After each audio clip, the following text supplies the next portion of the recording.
Shalom jemaat yang dikasihi Tuhan, puji nama Tuhan. Sungguh bersuka cita bisa menjumpai Bapak Ibu Saudara semua dalam ibadah pada pagi hari ini. Sungguh Tuhan kita, Tuhan yang amat sangat baik. Kasih-Nya selalu ada untuk kita semua, amin. Mari sama-sama kita satu hati, kita berdoa.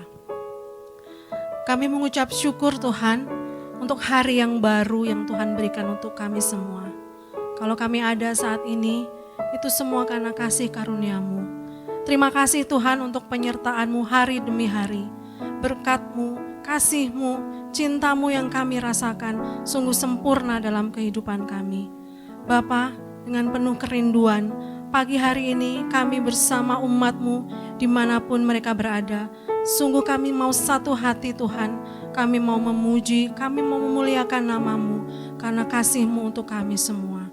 Terima kasih Tuhan, dan biar Engkau Tuhan disenangkan melalui pujian umat-Mu. Terima kasih Bapa, bertahtalah di setiap pujian umat-Mu. Dalam nama Tuhan Yesus, sama-sama kita katakan, amin. Mari kita nyanyikan, besarlah Tuhan dan layak dipuji. Sama-sama kita bertepuk tangan, memuji, memuliakan nama Tuhan kita. Amin.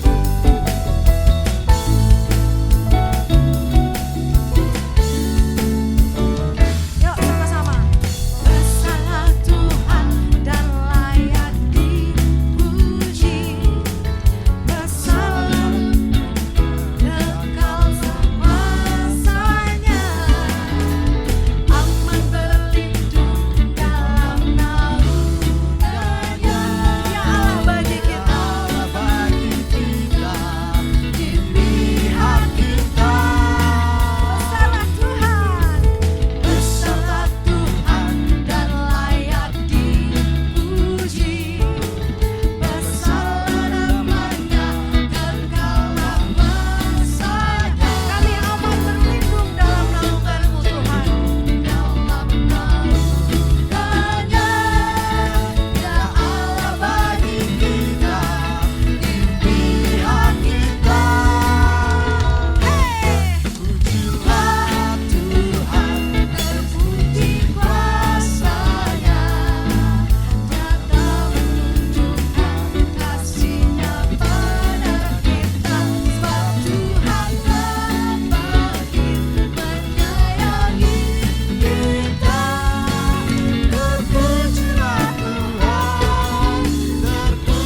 Engkau Bapa. Sungguh besar dan ajaib karya-Mu dalam hidup kami Tuhan. Saat ini Tuhan, kami umat-Mu, kami mau merendahkan diri, sujud di hadapan-Mu Tuhan, seraya menyerukan, Kau Allah yang besar, Kau Allah yang layak dipuji, layak disembah. Haleluya.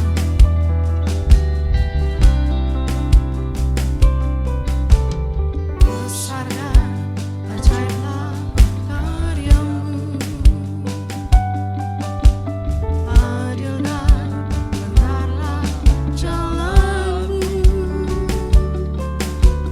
Raja segala bangsa yang maha kuasa,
Kemuliaan bagimu ya Allah, kemuliaan bagimu. Ya Bapa di surga, kami bersyukur buat kebaikan-Mu Tuhan. Terima kasih sebentar kami mau dengar firman-Mu. Biarlah Engkau sendiri Tuhan yang berkata-kata kepada setiap kami, supaya setiap kami boleh memahami dan kami boleh memiliki persekutuan dengan Engkau. Hidup kami boleh diubahkan oleh kuasa firman-Mu. Di dalam nama Tuhan Yesus, amin.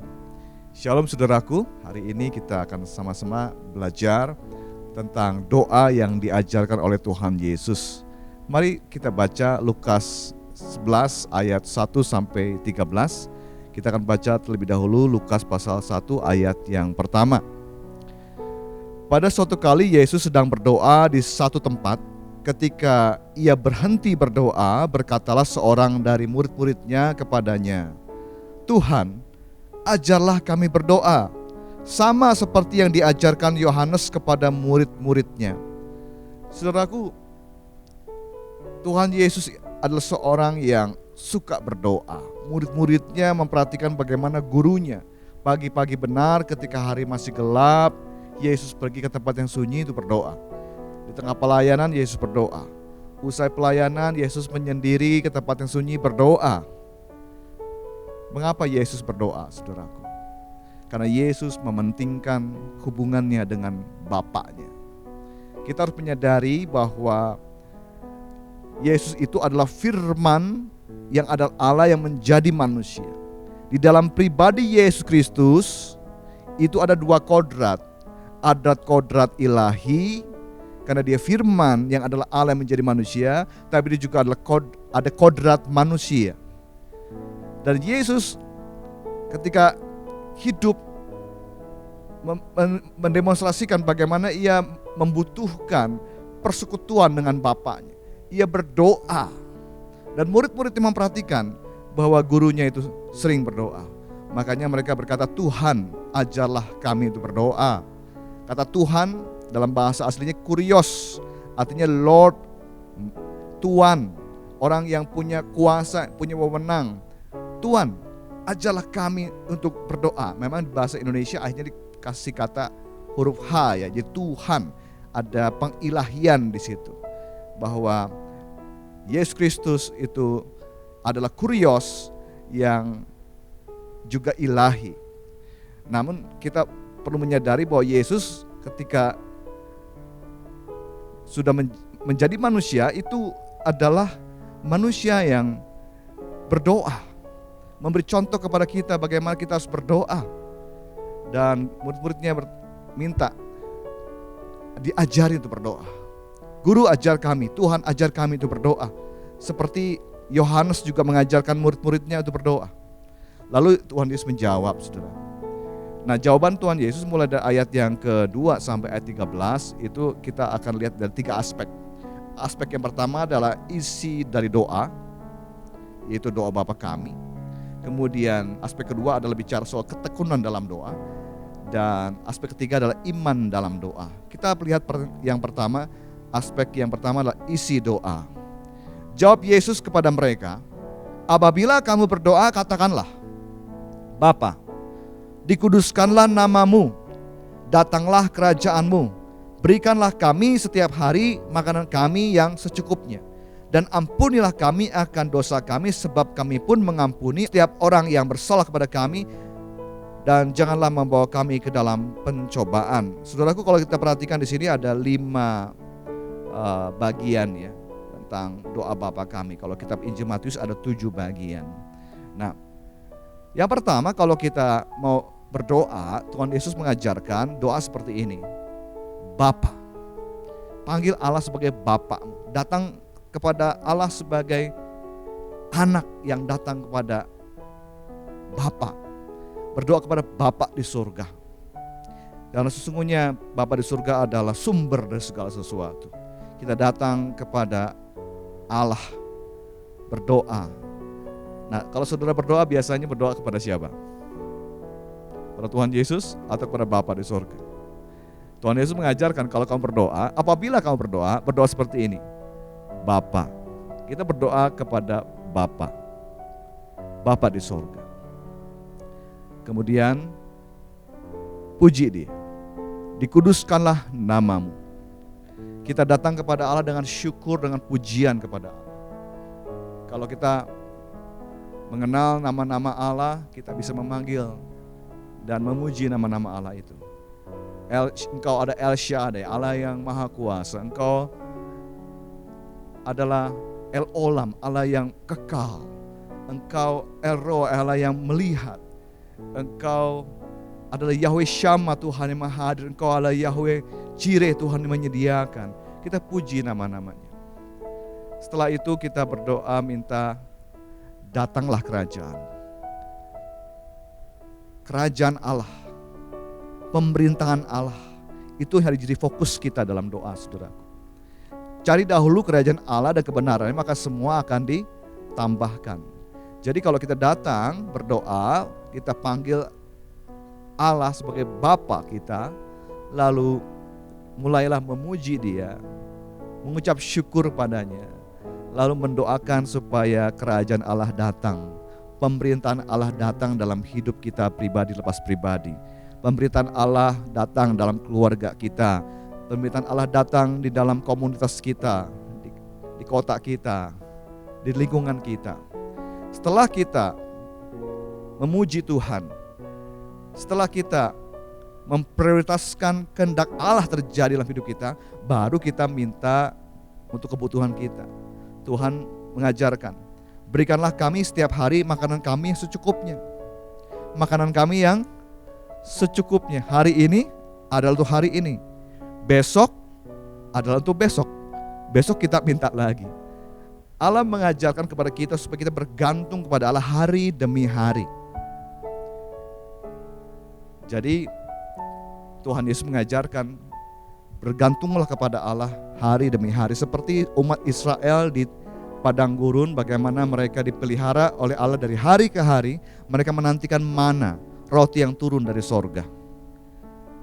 Dan setiap hari kita bisa datang kepada Allah, percaya akan pemeliharaan Allah, bahwa hari demi hari Bapa di surga pasti memelihara hidup kita. Besok kita doa lagi, pasti Bapa memelihara setiap kehidupan kita, hari demi hari, secukupnya. Kemudian Tuhan mengajarkan isi dari doanya, pertobatan. Dan ampunilah kami akan dosa kami, sebab kami pun mengampuni setiap orang yang bersalah kepada kami. Jadi kalau kita datang kepada Allah, mohon pengampunan kepada Allah, dan kita percaya di dalam Kristus bahwa Allah sudah mengampuni segala dosa kita, maka Allah juga mau kita mengampuni orang yang bersalah kepada kita. Dosa itu seperti hutang, saudara, yang harus dibayar. Dan hutang kita sudah dibayar oleh Tuhan Yesus. Karena itu kita juga harus mengampuni orang yang bersalah, yang berhutang kepada kita. Demikian Allah pun akan mengampuni segala dosa kita kalau kita juga mengampuni orang yang bersalah pada kita. Berikutnya, setelah kita datang kepada Bapa dengan memuji Dia, dengan mendoakan supaya kerajaan Allah datang dalam kehidupan kita, meminta kebutuhan kita, dengan minta doa pertobatan juga. Lalu ditutup dengan apa? Jangan bawa kami ke dalam pencobaan. Allah tidak mencobai siapapun, saudaraku. Tetapi Yakobus mengatakan orang yang dicobai oleh keinginan sendiri. Jadi maksud doa ini apa? Kita berdoa supaya Allah menolong kita supaya kita tidak jatuh dalam pencobaan. Tuhan Yesus mengajarkan kepada kita, berdoalah dan berjaga-jagalah sebab roh itu penurut tetapi daging lemah. Karena itu berdoalah dan berjaga-jagalah supaya kita tidak jatuh ke dalam pencobaan. Tuhan Yesus sudah memberi contoh kepada kita ketika Ia ada di Taman Getsemani. Dia mengalami stres yang luar biasa, sangat sedih, rasanya ingin mati. Lalu Ia mengajak Petrus, Yakobus, Yohanes untuk menemani berdoa. Yesus berdoa. Kemudian kitab Injil mengatakan 3 kali Yesus bersujud berdoa, Bapa, kalau boleh cawan ini lalu daripada aku, tapi bukan kehendakku tapi kehendakmu. Dan kemudian Allah mengutus malaikat untuk memberi kekuatan kepada Yesus. Kenapa kok Allah memberi kekuatan melalui malaikat kepada Yesus? Sebab kita harus mengerti, memahami, saudaraku, firman Allah itu sudah menjadi manusia. Jadi Yesus dalam kemanusiaannya diberi kekuatan oleh Allah Bapaknya melalui malaikat. Dengan demikian Yesus bisa kuat menanggung segala penderitaan, jalan via dolorosa, hingga dia bisa taat sampai mati di atas kayu salib. Karena dia berdoa supaya tidak jatuh dalam pencobaan. Dia bisa menang atas dosa, menang atas kematian, menang atas iblis. Jadi saudara, kita perhatikan ternyata doa Bapa kami itu adalah suatu bentuk doa, suatu isi doa, ya. Jadi datang kepada Allah pertama-tama sebagai anak datang kepada Bapaknya, memuji Allah, memuji namanya. Kemudian minta kepada Allah supaya kerajaan Allah datang, kehendak Allah terjadi dalam kehidupan kita, kehidupan keluarga kita. Lalu kita minta supaya Tuhan menjawab kebutuhan kita. Kita doa minta secara spesifik kepada Allah, apa kebutuhanmu. Kemudian minta doa pertobatan. Kita tiap hari harus datang kepada Allah, malam sebelum tidur datang kepada Allah, adakan doa pertobatan, pengakuan dosa, dan kemudian kita minta supaya Tuhan menjaga, melindungi kita dari setiap pencobaan, supaya kita tetap menang, menjadi orang yang bisa menjalani hidup ini berkemenangan di dalam Kristus. Nah, itu isi doa, saudara. Kita bisa praktekkan itu dalam hari ke hari, pagi hari bangun, doa Bapa kami, ikuti isi doa itu. Kemudian malam hari sebelum tidur datang lagi berdoa kepada Bapa di surga, ikuti doa yang diajarkan Tuhan Yesus kepada kita. Ya. Yang kedua, aspek kedua saudaraku, yaitu soal ketekunan. Tuhan Yesus mengajarkan di ayat yang ke-5 sampai dengan ayat yang ke-10. Lalu katanya kepada mereka, jika seorang di antara kamu pada tengah malam pergi ke rumah seorang sahabatnya dan berkata kepadanya, saudara, pinjamkanlah kepadaku 3 roti, sebab seorang sahabatku yang sedang berada dalam perjalanan singgah ke rumahku dan aku tidak mempunyai apa-apa untuk dihidangkan kepadanya. Masakan ia yang di dalam rumah itu akan menjawab, jangan mengganggu aku, pintu sudah tertutup dan aku serta anak-anakku sudah tidur. Aku tidak dapat bangun dan memberikannya kepada saudara. Aku berkata kepadamu, sekalipun ia tidak mau bangun dan memberikannya kepadanya, karena orang itu adalah sahabatnya, namun karena sikapnya yang tidak malu itu, ia akan bangun juga dan memberikan kepadanya apa yang diperlukannya.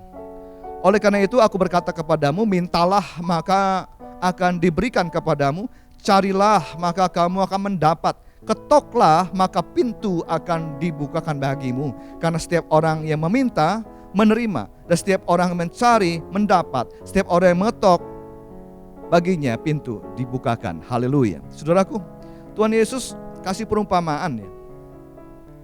Doa ini seperti seorang yang datang kepada sahabatnya minta bantuan. Jadi dikisahkan tadi ada seorang yang datang kepada rumah sahabatnya untuk minta roti tengah malam. Dan sahabatnya itu sudah tidur. Tapi ia tidak merasa malu karena kebutuhan. Dia sebenarnya minta bukan untuk kebutuhan diri sendiri, tapi untuk temannya yang sedang menginap. Ia datang kepada sahabatnya itu untuk supaya minta roti, kasih roti. Ia terus minta sampai akhirnya dengan tidak merasa malu, ia terus minta dan sahabatnya memberikan roti itu. Dan Tuhan Yesus mengajarkan doa seperti itu. Artinya apa? Saudara dan saya kalau berdoa kepada Bapa itu harus tekun, harus gigih. Tuhan Yesus umpamakan seorang sahabatnya aja yang mungkin agak segan ya, karena udah malam. Tapi karena temannya tidak tahu malu itu datang terus menerus, akhirnya dikasih juga gitu. Apalagi kalau kita datang kepada Bapa di sorga yang mengasihi kita, kalau kita datang dengan tekun dan gigih, pasti kita akan mendapatkan apa yang kita minta. Tuhan Yesus berkata, mintalah maka kamu akan menerima. Engkau selama ini tidak menerima apa-apa karena engkau tidak meminta, tidak berdoa. Carilah maka kamu akan mendapat. Ketuk pintu maka pintu akan dibukakan bagimu. Mari datang kepada Allah. Naikkan permohonanmu, apa kebutuhanmu. Jangan berhenti saudara. Jangan menyerah dalam doa. Saya cukup sering mendengar orang, saya sudah berdoa, tapi Tuhan nggak jawab, kemudian dia tidak mau berdoa lagi. Jangan menyerah di dalam doa, saudaraku. Orang Inggris punya istilah push, ya, pray until something happen. Doa sampai sesuatu terjadi, saudara. Karena ada masa penantian doa. Ketika kita minta, jawaban tidak selalu datang cepat. Ada waktu untuk jawaban doa itu. Contoh kitab Daniel. Daniel berdoa kepada Allah supaya Allah menolong bangsa Israel. Daniel berdoa puasa selama 21 hari. Jawaban Tuhan baru datang melalui malaikat Gabriel. Dan Gabriel berkata, saya baru bisa datang hari ke-21 karena ada penguasa kegelapan yang menghalangi aku. Bayangkan sudah kalau Daniel putus asa, dia berhenti berdoa di hari ke-20. Tinggal 1 hari lagi padahal. Tentu tidak terjadi jawaban Tuhan. Jadi berdoalah sampai sesuatu terjadi. Berdoa, engkau yang sedang sakit, berdoa kepada Allahmu, minta kesembuhan. Engkau sedang punya masalah, berdoa tiada henti, dengan gigih, dengan bertekun, sampai Tuhan menjawab. Mungkin kalau Tuhan menjawab tidak sekalipun, berarti Tuhan punya sesuatu yang lebih baik. Contoh ketika Rasul Paulus ada duri dalam daging, dia berdoa kepada Tuhan Yesus, bebaskan aku dari duri dalam daging ini. 3 kali dia berdoa, tapi Tuhan jawab, cukuplah kasih karuniaku bagimu, sebab dalam kelemahanmu lah kuasaku sempurna. Itulah jawaban Tuhan. Tuhan menjawab tidak, tapi Tuhan memberikan kasih karunia. Itulah jawaban. Push, pray until something happen. Jadi jangan menyerah di dalam doa. Ketika engkau berdoa, kau minta kepada Tuhan, jawaban doa bisa yes sekarang diberikan, bisa tunggu, atau juga bisa tidak. Ketika Tuhan jawab tidak, berarti Tuhan punya rencana yang lain, yang lebih indah, yang kita tidak pahami. Tapi percayalah, Allah bisa memberikan yang lebih baik dari apa yang kita minta dan doakan. Amin. Yang penting doa itu harus tekun dan gigih, saudaraku. Terus berdoa. Itu yang Tuhan Yesus ajarkan kepada kita. Adakah orang yang punya iman seperti itu? Aspek ketiga, saudara, kita belajar adalah aspek iman. Tuhan Yesus mengajarkan, Bapak manakah di antara kamu jika anaknya minta ikan, daripadanya akan memberikan ular kepada anaknya itu ganti ikan? Atau jika ia minta telur, akan memberikan kepadanya kalajengking? Jadi jika kamu yang jahat tahu memberi pemberian yang baik kepada anak-anakmu, apalagi Bapamu yang di sorga, ia akan memberikan Roh Kudus kepada mereka yang meminta kepadanya. Jadi aspek di dalam doa yang ketiga adalah berdoalah dengan iman, dengan kepercayaan akan kesetiaan Allah. Tuhan Yesus kasih perbandingannya. Bapak mana di antara kamu jika anaknya minta ikan lalu engkau memberikan ular? Enggak ada. Kita aja, manusia aja ya, yang jahat tahu memberikan yang baik buat anaknya, apalagi Bapakmu di sorga, kata Tuhan Yesus. Jadi belajar untuk mempercayai Allah. Bahkan yang paling berharga dalam diri Allah adalah Roh-Nya sendiri, Roh Kudus. Itu Ia mau berikan kepada saudara saya. Hal yang utama dalam hidup ini, Roh Allah, Roh Kudus. Dan Tuhan Yesus mengatakan ya di ayat 13, kalau kau minta kepada Bapa, Bapa akan berikan, Ia akan berikan Roh Kudus kepada yang meminta kepadanya. Yang terbaik yang Allah miliki, Roh-Nya sendiri, Ia mau berikan kepada saudara saya. Karena ketika Roh Kudus kita terima, karunia Roh Kudus kita terima, maka Roh Kudus akan diam di dalam kita, menyertai kita selama-lamanya. Roh Kudus itu akan menjadi parakletos, menjadi penolong kita dalam menjalani hidup ini. Roh Kudus akan menuntun kita dalam seluruh kebenaran. Roh Kudus akan menguatkan kita. Roh Kudus akan memampukan kita untuk hidup seperti Kristus telah hidup. Roh Kudus adalah karunia yang terbaik yang Bapak bisa berikan pada saudara saya. Itu saja Tuhan Yesus katakan akan diberikan oleh Bapak kepadamu. Apalagi yang lain. Saudaraku, hari ini kita diingatkan kembali oleh Tuhan Yesus. Berdoa. Yang pertama, isi doa, ikuti bentuk doa Bapa kami. Datang kepada Allah dengan syukur dan pujian pada Allah. Doakan kerajaan Allah datang, kehendaknya jadi dalam hidup kita. Kita minta kebutuhan kita, lakukan pengakuan dosa, doa pertobatan, minta penjagaan perlindungan Tuhan buat keluarga kita, anak istri kita, keluarga kita, ya. Kemudian kita belajar aspek kedua adalah doa itu harus gigih, harus tekun, jangan menyerah. Terus berdoa, tetaplah berdoa. Berdoalah setiap waktu hingga sesuatu terjadi, ya. Yang ketiga aspek doa adalah berdoa dengan kepercayaan, dengan iman bahwa kita punya Bapa yang baik. Bapa akan memberikan, bahkan rohnya sendiri ya berikan kepada saudara saya, apalagi yang lainnya. Amin. Mari kita berdoa. Bapa di surga, terima kasih kami dikuatkan Tuhan oleh kebenaran firman yang kami boleh dengar kembali. Terima kasih Tuhan Yesus, Engkau telah mengajar kepada kami bagaimana hendaknya kami berdoa.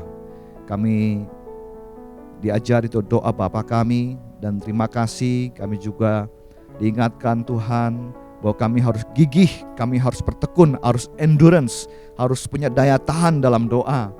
Sebab Engkau Allah yang akan memberkati setiap orang yang sungguh-sungguh hati kepadamu. Dan kami mau memandang dengan mata iman kepadamu ya Bapa, dengan pengharapan bahwa Engkau Bapa yang baik, Engkau akan memberikan roh-Mu, karunia roh-Mu bagi setiap kami. Terima kasih, penuhi setiap kami dengan Roh Kudus-Mu ya Allah, supaya setiap kami Tuhan boleh menjalani hidup ini bersama dengan Tuhan, dan kami boleh menjadi pemenang-pemenang, dan kami boleh memuliakan Engkau Tuhan dalam hidup ini. Ya Bapa, berkati Tuhan umat-Mu, gereja-Mu, Gereja Bethel Indonesia di Jalan Merak, cabang dan ranting. Tuhan berkati juga untuk kepengurusan Gereja Bethel Indonesia di pusat, di daerah semuanya Tuhan. Engkau yang menjamah, Engkau memberikan hikmat-Mu, Engkau sendiri Tuhan yang membuat kami beruntung dan berhasil apapun kami kerjakan. Kami berdoa juga Tuhan untuk kota Bogor, biarlah Bogor boleh mengalami shalom Tuhan, damai sejahtera-Mu Tuhan turun, datang kerajaan-Mu di kota ini, jadi kehendak-Mu Bapa. Demikian juga kami berdoa untuk Indonesia, Yeshua, Tuhan, Indonesia adalah milik kepunyaan-Mu. Kami berdoa datang kerajaan-Mu di Indonesia, jadi kehendak-Mu Tuhan. Kami berdoa biarlah kemuliaan Tuhan memenuhi seluruh bumi ini. Kemuliaan-Mu Tuhan memenuhi Indonesia. Kekasih-kasih Tuhan Yesus, mari arahkan hati dan pikiran-Mu, angkat kedua belah tangan-Mu, terima berkat dari Allah. Tuhan Allah memberkati engkau dan melindungi engkau. Tuhan Yesus Kristus menyinari engkau dengan wajah-Nya, memberi engkau kasih karunia. Tuhan menghadapkan wajah-Nya kepadamu, memberi engkau damai sejahtera.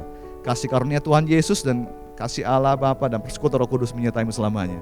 Maranatha, datanglah segera Tuhan Yesus. Semua yang rindu kedatangan Tuhan sama-sama berkata, amin.